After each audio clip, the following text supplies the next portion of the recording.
최근 넷플릭스에서 제작한 드라마 폭삭 속았수다가 인기죠. 이 제목이 제주도 방언으로 수고 많았습니다, 고생하셨습니다 라는 뜻이라고 해요. 이 드라마의 주인공인 관식과 애수는 각각 1950년, 51년생이에요. 2025년 현재 나이로 70대 중반이죠. 이들이 어린 시절부터 노인이 되기까지 겪는 인생 여정이 드라마 스토리입니다. 가히 한국의 현대사가 고스란히 담겨있어 많은 사람들의 공감대를 끌어내고 있는 작품인데요. 타이틀로를 맡은 아이유를 비롯한 모든 배우의 연기가 좋았지만 개인적으로 특히 젊은 시절 관식 역을 맡은 박보검의 연기가 매우 인상적이었습니다. 왠지 이 배우 자체가 착한 사람이라는 느낌이 많이 들었어요. 박보검은 자신의 MBTI를 ESFJ라고 했는데요. ISFJ 느낌도 좀 듭니다. 이전에 ISFJ가 착한 사람 1위, ESFJ가 3위라고 한 적이 있죠. 댓글에 관식 같은 좋은 남자를 알아보는 법을 알려달라는 분이 있었는데요.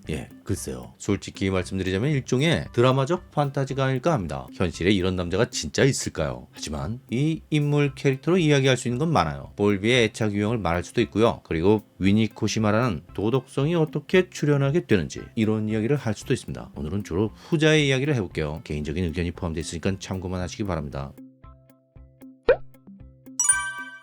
도덕이라고 하면 사실 좀 따분한 느낌이 들죠. 그냥 뻔한 말 하면서 꾸짖고 훈계하는 어르신, 소위 꼰대 느낌이잖아요. 근데 위니콧이 말하는 도덕은 그런 것과는 아주 다른 거예요. 아니 오히려 정반대쪽일 수도 있습니다. 위니콧은 말 잘 듣는 순종적인 아이들을 별로 좋아하지 않았어요. 진짜 심각한 케이스는 그런 아이들 중에 많다고 보았습니다. 차라리 반항적인 애들 있죠. 어른한테 개기고 시키는 대로 안 하고 심지어 반사회적 경향까지 보이는 애들, 이런 애들한테 희망이 있다고 봤어요. 좀 이상하죠.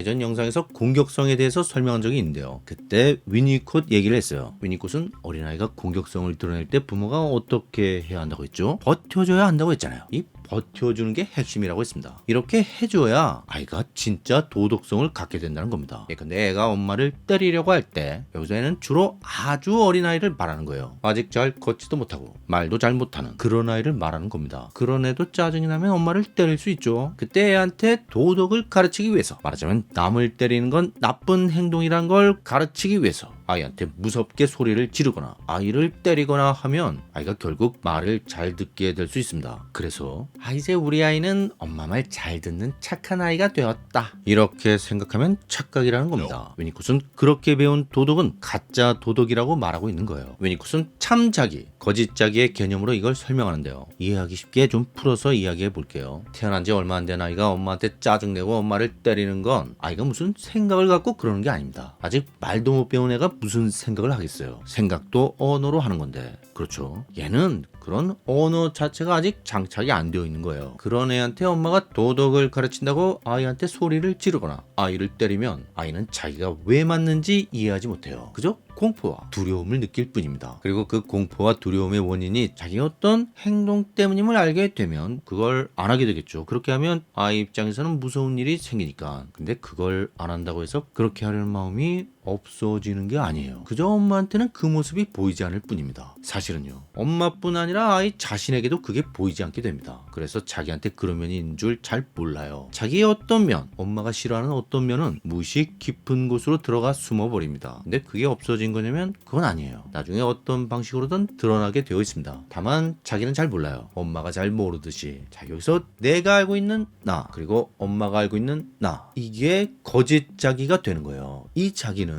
아이가 엄마한테 혼나지 않기 위해 만들어낸 나 입니다. 외부의 기대에 맞추기 위해 형성된 방어적인 나라는 거예요. 엄마는 이 아이의 거짓자기만 보고 애가 착한 줄 알아요. 이젠 엄마를 때리지도 않고 엄마가 시키면 군소리 안 하고 말을 잘 듣거든요. 아이가 좀 더 크면 엄마뿐 아니라 다른 어른들 그리고 친구들도 자기를 그렇게 보고요. 심지어 자기 자신도 자기를 그렇게 생각합니다. 근데 이상하게 뭔가 불편한 게 있어요. 당연히 그렇겠죠. 그건 어디까지나 필요에 의해 만들어낸 가짜 자기거든요. 그 가짜 자기를 유지하기 위해 나의 다른 부분을 틀어막고 눌러서 못 나오게 해야 하는 겁니다. 위니콧은 바로 이런 부분 때문에 말 잘 듣는 아이 중에 성장 후 정신건강에 적신호가 오는 사람들이 많다고 본 거예요. 그리고 차라리 어른들이 시키는 대로 하지 않는 반항적인 아이에게 희망이 있다고 본 겁니다. 왜 그럴까요? 이 아이들은 공격성이 겉으로 표현되고 있기 때문에 그래요. 그게 그 아이의 가장 솔직한 면일 수 있거든요. 공격성이 무조건 나쁘다고 생각할 수 있는데 위니콧에 의하면 그렇지 않다는 거죠. 하더라도 그건 일종의 숨겨진 에너지 같은 거예요. 제어되지 않으면 파괴적인 결과로 흐를 수 있지만 제어되기만 하면 창조적인 결과로 이어지기도 한다는 겁니다. 왜냐하면 그건 그 아이의 내면 깊은 곳에서 자발적으로 나오는 것이기 때문입니다. 외부에 맞추기 위해 억지로 만들어내는 게 아니라 꾸밈 없는 독특한 자기 자신의 모습이 그대로 발현되는 거예요. 이런 게 참 자기와 관련이 있어요. 나의 진정한 욕구와 감정을 있는 그대로 표현하는 나인 것입니다. 그래서 창조성과 연결됩니다. 자, 그럼 엄마는 아이가 엄마를 때리면 그대로 맞고 있어야 하는 걸까요? 아이가 참 자기를 표현하는 거니까 애가 진정한 자기로 창조성을 발휘하며 살게 하려면 제멋대로 그러도 그런가 보다 해야 하는 거냐?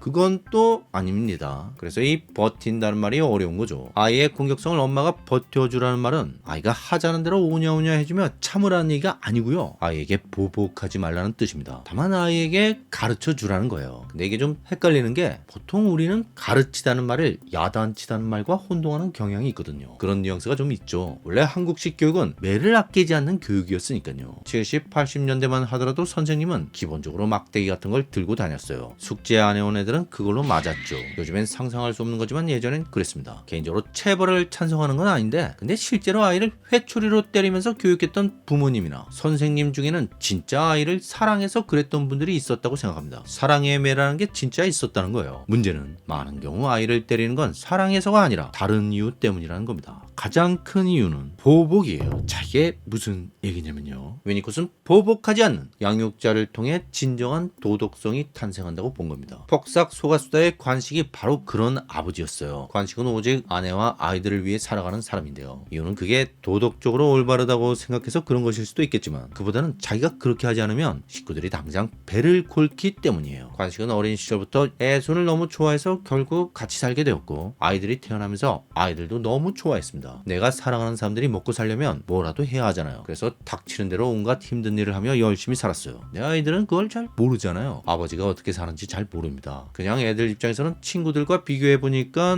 우리 집은 부자도 아니고 그래서 하고 싶은 게 많지만 부모한테 지원을 기대하기 어려워요. 보통 그런 상황에서는 부모에 대해서 불만이 생기죠. 그러면서 엄마나 아빠 속을 긁는 말을 합니다. 사실 부모는 속상하죠. 관식도 그렇고 애순도 그렇고 어렸을 때 잘하는 게 있었어요. 하지만 세상살이가 너무 힘들고 그래서 포기하고 그렇게 살게 된 건데 그리고 결혼하고 아이 생기고 난 이후에는 내가 하고 싶은 일은 꿈도 못 꾸고 오로지 내 식구 굶지 않게 하려고 열심히 일한 건데 근데 이것밖에 안 되는 거예요. 자식이 공부 잘해서 더 밀어주고 싶은데 그런 여유는 없는 겁니다. 하지만 엄밀히 말해서 관식은 자식한테 잘못한 게 없습니다. 자기의 삶을 다 주기만 했지 받은 건 별로 없어요. 하지만 관식은 자신이 그렇게 사랑했던 아이들, 자기 삶의 이유였던 아이들이 자기를 공격해도 묵묵히 받아냅니다. 부모로서 화를 내거나 혼을 낼 수도 있는데 거의 그렇게 하지 않아요. 위니콧에 의하면 아이들이 이런 부모를 통해 진짜 도덕적인 사람이 된다는 겁니다. 이게 맞고 저게 틀고 이건 이렇게 해야 하고 저건 저렇게 해야 하고 이런 교육을 받는다고 도덕성이 생기는 게 아니라는 거예요. 도덕성은 죄책감에서 오는 거예요. 내가 공격하고 아프게 했던 사람이 사실은 나를 진심으로 사랑했고 심지어 나를 위해 자기 삶의 일부를 희생한 존재였다는 걸 알게 될 때 그 죄책감으로부터 도덕성이 생겨난다는 겁니다.